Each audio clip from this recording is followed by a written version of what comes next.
All right. Jesus Christ, I look tired. I am tired. I went to bed at like almost 2 because my husband's away on a business trip and I just can't get my shit together when he's not here. I can't sleep. I was up all night halfway. Well, not all night, but up till 2 watching Vice. And I don't even know, but that's not what this is about. This is wait, Star shirt can only mean one thing, and that's like my bra showing that line right there. That's not a good look, but whatever. Star shirt can only mean one thing. It's the Resident Evil discussion. So I'm a little late to the party with this because this came out like the tail end of last week with like the MSRB rating for T for teen, E for everyone, M for mature. That rating came out last week, and we came out like toward the end of the week, and toward the end of the week, my life is just a disaster. So I didn't get a chance to get around to talking about this till now. So basically, we have some information about what Resident Evil 7 is going to be talking. And I'll get more kind of into it like after I'm done trying to read this article. I can't read well anyway, and we'll see what is. It's like 11:24 in the morning, and I've gotten approximately 3.5 hours of sleep. So we will see how well I can read. I can't read well on a good day. I barely have my normal 3, 4 brain cells to rub together. We'll see what we do with like half a brain cell. But I'll discuss how I feel about this when I'm done reading the article. But basically, we got some info on what is going to be talking. So this article comes from VG247, and it's an article that was written on the 26th by Stephanie Nunchucks. I don't know. Sorry, Stephanie Nunley. Yeah, I hope y'all can see that. Y'all can see that. So it's written by that lady, and let's just get into it. According to the description posted by the U.S. ratings body via Getamatsu, the mature rated game, Resident Evil 7, stars a man named Ethan is searching for his missing wife in a derelict mansion. These are their quotes. Ethan is my quotes. The derelict mansion is the quotes on the article. In Resident Evil 7, players will assume the role of a character named Ethan, the game's Entertainment Association rating board description reveals. As Ethan, players will explore a derelict mansion in search of his missing wife. If you paid attention to the Resident Evil 7 Biohazard Gamescom trailer, his name is mentioned in one of the found footage tapes we now assume was recorded by said missing wife. I had to go back and check that again. It's been a minute since I watched that. Below is a description of the game provided by the ESRB, along with the image of the listing posted by Warrior64 on Twitter. Resident Evil 7 platform, category M, contain description blood, gore, intense violence, strong language. This is a survival horror game in which players assume the role of Ethan, a man searching for his missing wife in a derelict mansion, from a first-person perspective. Players explore the environment and use pistols, shotguns. I got a shotgun, flamethrowers, explosives, a chainsaw to kill mutant creatures. Um, Combat is accompanied by realistic gunfire, screams of pain, um, exaggerated blood splatter effects. As the player progresses through the story, cutscenes can de- depict instances of gore and intense acts of violence. A character's arm is dismembered by a chainsaw. A man's leg is taken off at the knee with a shovel. And what? And the character is impaled through the face with a shovel. Ow, my face, my beautiful face. Some areas also depict mutilated corpses with exposed organs slash viscera. The words fuck and shit, which those are expletives deleted out. are heard in the dialogue. You know what? Not the sidebar, but they say fucking video games a lot, and sometimes they say it where it's not even needed, and that just kind of irritates me. And this is from the queen of saying f bombs. It's like sometimes you need an f bomb, and then sometimes it's just like, where are these f bombs coming from? And they do that a lot in video games. Like it was something I was watching. I can't even remember what it was.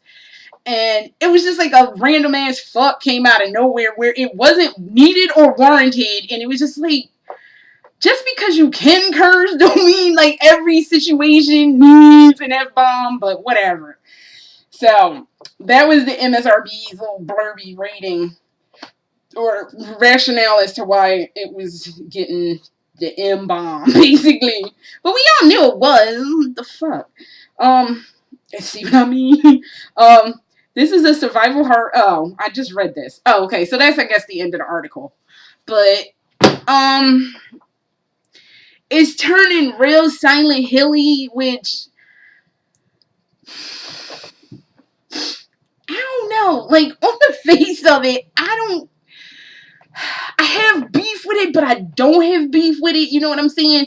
I see that they're trying to, like, I'm kind of torn, because I applaud Capcom for taking a risk, because Capcom don't never take a risk ever in life. They just, they like, no, fuck it. Let's just, we know what works. Let's just stick with that. So in a way, I'm kind of proud of them for actually taking a risk instead of pussying out and doing the same bullshit they've been doing, which has been leaving me screaming since Resident Evil 5. I applaud them for that. I'm not going to argue with them for wanting to do something new.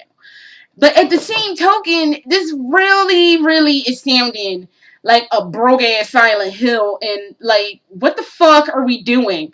I applaud again. You have a new character, because once you have a man punching a fucking boulder in a volcano, it's just way the fuck out there. It's just gone a bridge way further than it ever in life needed to go. Ever. So, and that was just goddamn ridiculous. So, I could see not putting, like, Chris and his idiot brigade and shit. I can see, like, and like, because this has been a complaint a lot of people have been having, that the heroes like Jill, Chris, Barry, even Wesker's son, Jake, who I don't hate, but I'm just kind of like, you're not as amazing as your father is, so whatever.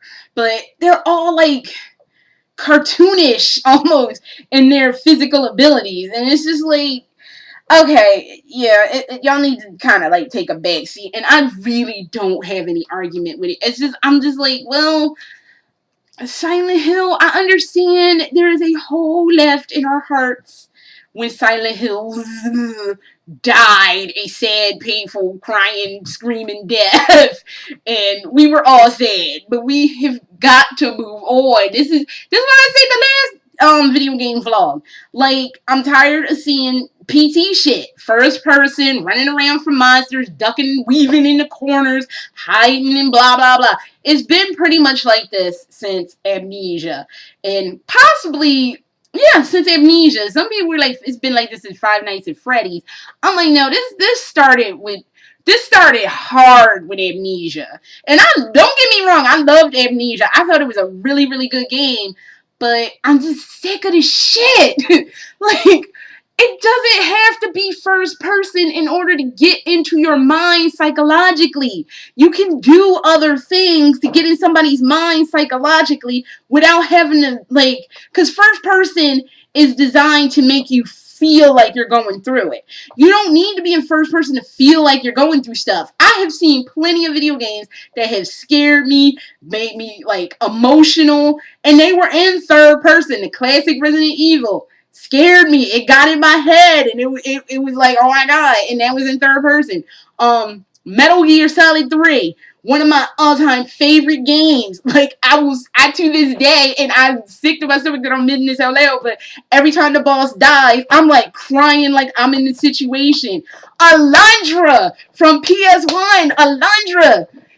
When the dude Jess dies and you're at his funeral, I am like wailing. I am upset like I am at somebody's funeral and just like, oh my god, no. And it fucks me up every time. So honestly, that's why I'm like, I'm really sick of the fucking first person shit. Like, I understand, like, you want to do something new, you want to do something different. You could still but had it like, you could, like, as much as I fucking hate MGS4, you had an option to play either in third person or first person. You could at least give motherfuckers the option to go in first or third. So, just all this first person, like, oh, you'll get more scared if it's in first. Like, no, you can do stuff in third person and it still gets you, but it's not in that first person view. I know what they're doing, and it's just like, it doesn't have to be that way.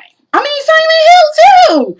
That fucked me up. I was scared in the dark for a goddamn week. And I was like 20-something when I watched that.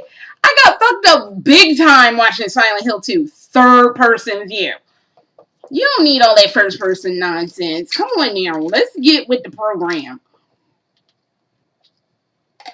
I'm serious. I'm just sick of this shit when it comes to everything having to be in first person, because it's this idea that it'll get you more if you're like watching it through their eyes. Like, no, it won't. Please stop. Just stop. Just stop. Just stop yourselves. Just stop. So I don't know. Like I said, my husband said he was gonna play it, and you know what? I was all happy when he said he was gonna play it. I did get him to play that demo, but my argument with him is this: that we went down this block with The Evil Within. He played the first board and then just left it all behind. I'm like, the fuck? Then the same thing with but then again, I was gonna say same thing with The Last of Us. That's another one in third person, by the way, and that's one of my favorite games too. The Last of Us. That fucked me up. That had me screaming, it had me laughing, it had me crying, it had me everything.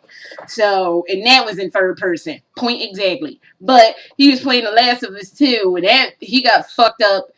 He got so fucked up. He was trying to go around one of them mutant joints, one of them clickers, and he just kept going the same way and kept getting fucked up. And this is like, okay, this isn't scaring me. This is annoying me. Will you find a different way to go? He's like, no, I can go this way. It's a way I can weasel around it. I'm like, you keep getting bit. The fuck you doing? So, I don't know. But, again, I'll have no beef. It's like, I'm torn. I'm super torn. My husband said he's going to play it. I'm probably going to get it. I'm probably going to be scared and screaming. But I have a feeling, more likely than not, I'm going to be like, kind of like, it's going to be good, but it's going to leave me like, oh. And that's what I'm kind of worried about. Like, it was good, but it was just like, oh. So, I don't know. I'm just, this fucking first person thing is fucking me up. So, I don't know. Later.